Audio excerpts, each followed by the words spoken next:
Torture, मारपीट, फिर उसको जिंदा जला दिया।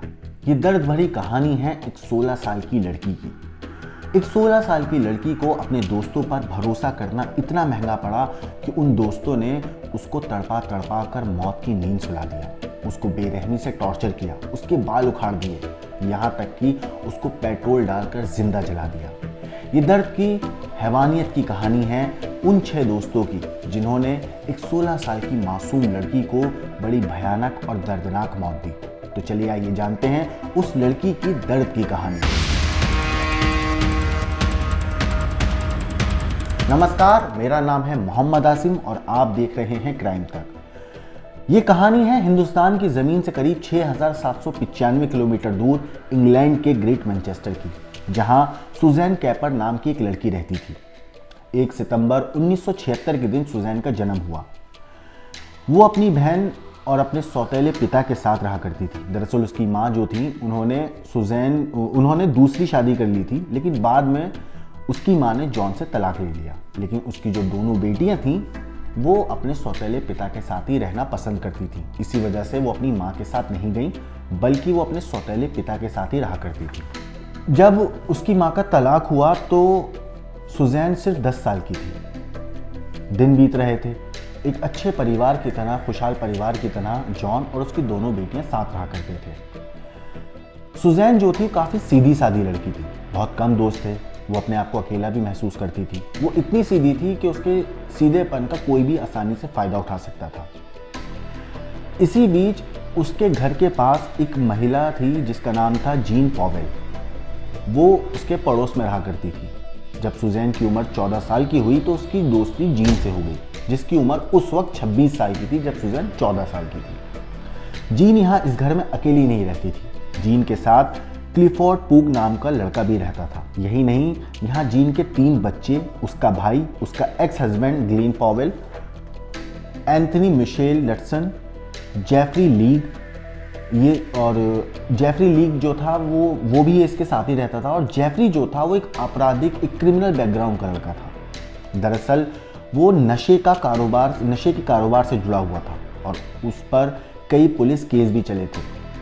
उसने यहाँ भी अक्सर ड्रग्स लेकर वो अपने घर पर आता था और सभी लोग साथ में ड्रग्स का सेवन भी करते थे। जब सुजैन के पिता को पता चला कि उनकी बेटी जीन के घर काफ़ी वक्त बिता रही है, कभी कभी वो उनके घर पर रात में रुक भी जाया करती है, तो उन्हें ज़्यादा दिक्कत नहीं हुई, क्योंकि उनको पता था सुजैन के जो फादर थे जॉन, उन्हें पता था कि मेरी बेटी के ज़्यादा दोस्त नहीं है, वो अकेला महसूस करती है, तो अगर वो जीन के घर जाकर खुश रहती है तो इससे अच्छा क्या है, वो थोड़ा अलग रहती है, थोड़ा और लोगों से मिलती है, तो खुश रहती है, तो उनको कोई दिक्कत नहीं हुई।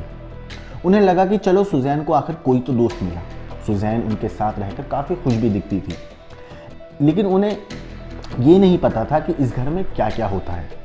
सुजैन को इन लोगों के साथ इतना पसंद था कि वो उनके बिना रह नहीं पाती थी, लेकिन वो ये नहीं जानती थी कि ये लोग असल में काम क्या करते हैं। दरअसल ये सभी लोग चोरी की चीज़ें लाकर उन्हें सस्ते दामों में बेचा करते थे, मगर सुजैन को इस बारे में उन्होंने कभी बताया नहीं था।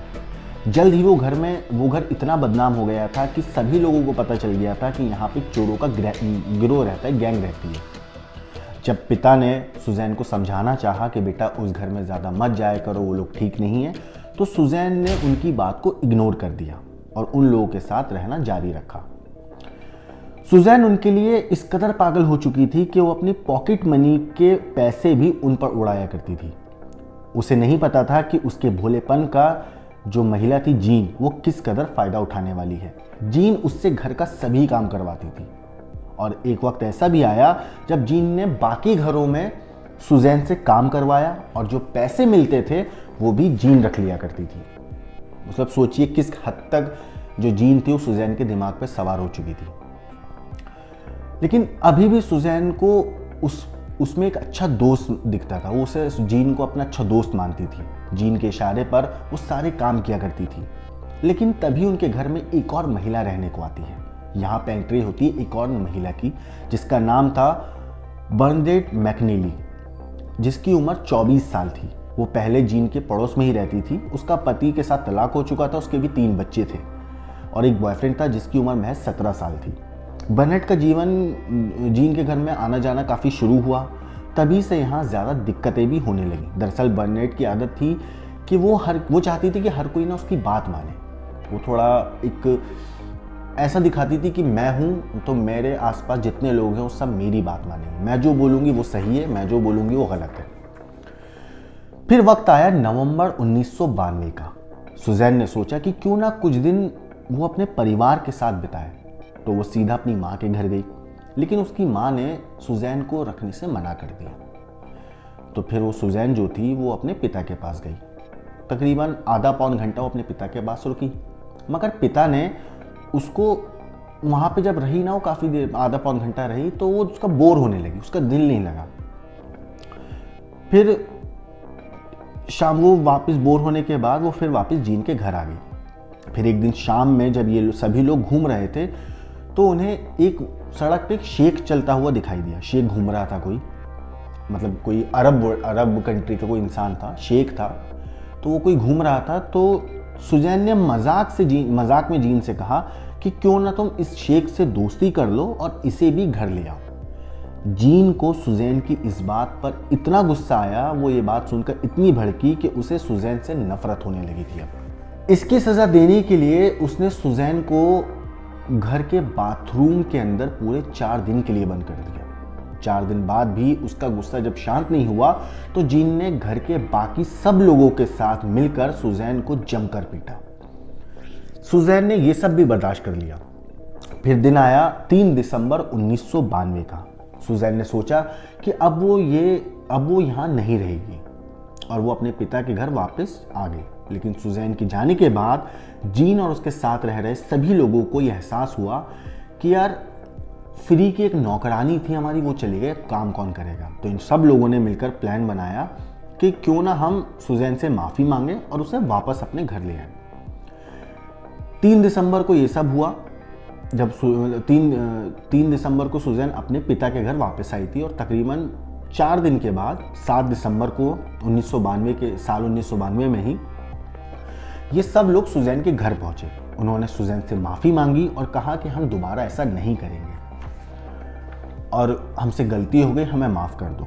सुजैन भी काफ़ी सीधी सादी थी, जैसे मैंने बताया, बहुत आसानी से लोगों पे भरोसा कर लिया करती थी। वो भी उनकी बातों में आ गई और उनके साथ चलने के लिए राज़ी हो गई। लेकिन जैसे ही वो लोग सुजैन को घर लेकर आए, उन्होंने फिर उसे मारना पीटना शुरू कर दिया। उन लोगों ने सुजैन के शरीर से सारे बालों को रेज़र से काट दिया, यहाँ तक कि उसकी आईब्रो को भी पूरा रेज़र से उन्होंने साफ कर दिया था। बाद में उसके मुंह पर थैली बांधी जिससे वो सांस नहीं ले पा रही थी और वो सांस ना लेने की वजह से बेहोश होकर गिर गई।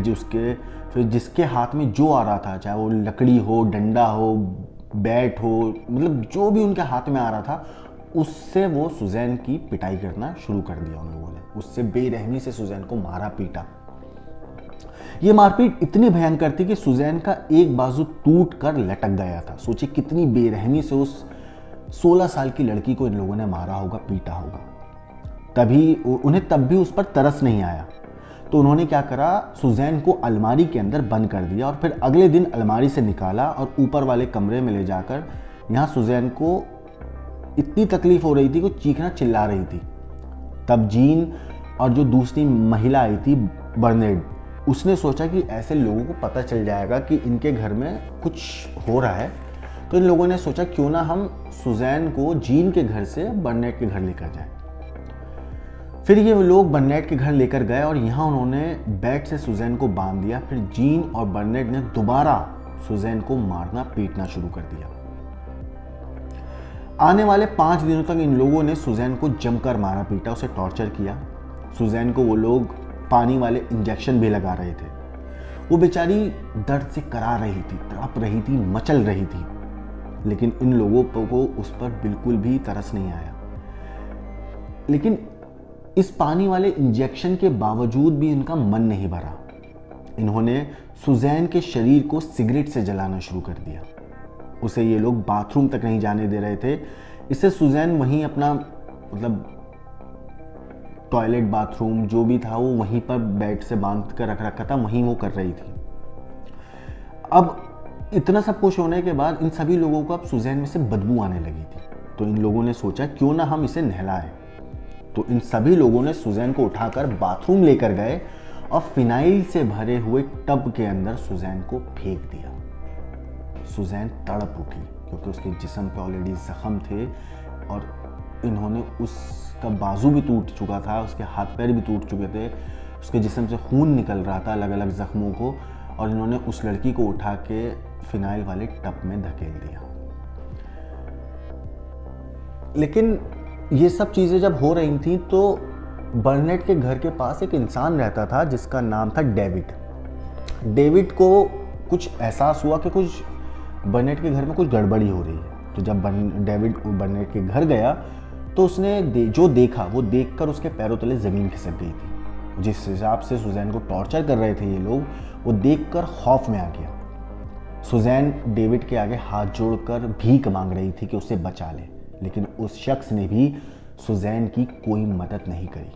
वो ये कहकर चला गया कि अगर मैं तुम्हारी मदद करूंगा तो ये लोग मेरा भी यही हशर करेंगे, इसलिए मैं तुम्हारी मदद नहीं कर सकता। ये कहकर डेविड वहां से चला जाता है। अब सुजैन को लग रहा था शायद ये लोग उसे अब तो बख्श देंगे इतना सब कुछ होने के बाद, लेकिन जीन और उसके साथियों ने पहले से प्लानिंग कर रखी थी कि हम सुजैन को जिंदा नहीं छोड़ेंगे, क्योंकि इतना सब कुछ होने के बाद अगर वो छोड़ देते तो उन्हें डर था कि अगर हम छोड़ देंगे तो ये पुलिस में जाएगी और हम पकड़े जाएंगे। बहरहाल उन्होंने सबसे पहले सुजैन के ये सब चीज़ें होने के बाद उन्होंने सुजैन के जो दांत थे वो एक एक करके उसके मुंह से दांत खींच कर निकाले, ताकि जब उसे मार दें तो कोई उसकी पहचान ना कर सके। ये सब करने के बाद फिर तारीख आई 14 दिसंबर 1992 की। 14 दिसंबर 1992 के दिन ये लोग सुजैन को लेकर बाहर निकले और करीब 34 किलोमीटर दूर जाकर उन्होंने गाड़ी रोकी, सुजैन को बाहर निकाला और उस पर पेट्रोल डालकर उसे जिंदा जला दिया। फिर वो लोग वहाँ से चले गए। उन्हें लगा कि शायद सुजैन अब मर गई है, लेकिन यहाँ वो लोग गलत थे, क्योंकि सुजैन ने हिम्मत नहीं हारी थी। वो भागी और करीब 800 मीटर तक भागी ताकि उसे कोई मदद मिल सके। तभी उसे एक गाड़ी दिखाई दी, वो उसके जिस्म पे आग लगी हुई थी, लेकिन वो 800 मीटर तक भागी। उसे एक गाड़ी दिखाई दी, उसने गाड़ी को इशारा दिया, गाड़ी रुकी। उसके अंदर गाड़ी में एक कपल बैठे हुए थे, हस्बैंड वाइफ। उन्होंने जैसे ही सुजैन को देखा कि उसके जिस्म पे आग लगी हुई है, सबसे पहले उन्होंने उसके जिस्म से आग बुझाई और उसको अस्पताल लेकर पहुंचे। अस्पताल लेकर गए तो सबसे पहले सुजैन ने क्या काम किया, उसने पुलिस को अपना बयान दर्ज करवाया। उसने पुलिस को बताया कि कैसे इन सभी लोगों ने उसके साथ टॉर्चर किया, उसको बेरहमी से मारने की कोशिश करी, उसके साथ जो कुछ हुआ उसने तफसील से पुलिस को एक एक बात बताई। पुलिस को जो सुजैन ने एड्रेस दिया तो वहाँ जब पुलिस पहुंची तो वो जीन का घर था। जो सुजैन ने एड्रेस बताया था जीन का एड्रेस था, और जब पुलिस उस एड्रेस पे पहुंची तो पता चला वो जीन का घर है। पुलिस ने वहाँ से सभी लोगों को गिरफ्तार किया। पुलिस ने जब सख्ती से पूछताछ की तो एंथनी जो था वो टूट गया। उन 6 में से जो एक शख्स था वो टूट गया। उसने अपना गुनाह कबूल कर लिया, उसने पूरी बात पुलिस को बता दी।